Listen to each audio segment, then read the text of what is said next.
महिलांची की menstrual cycle असते, त्या सायकल नंतर ओव्ह्युलेशन पिरियड असतो.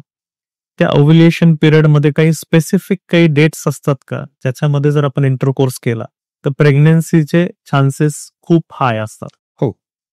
आता सायकल जेव्हा एखाद्या मुलीची पाळी समजा 1 तारखेला येते आणि she is bleeding for next 4 days, म्हणजे 1, 2, 3, 4 आणि तिला परत नेक्स्ट मेन्सेस पुढच्या 1 तारखेला येणार आहे.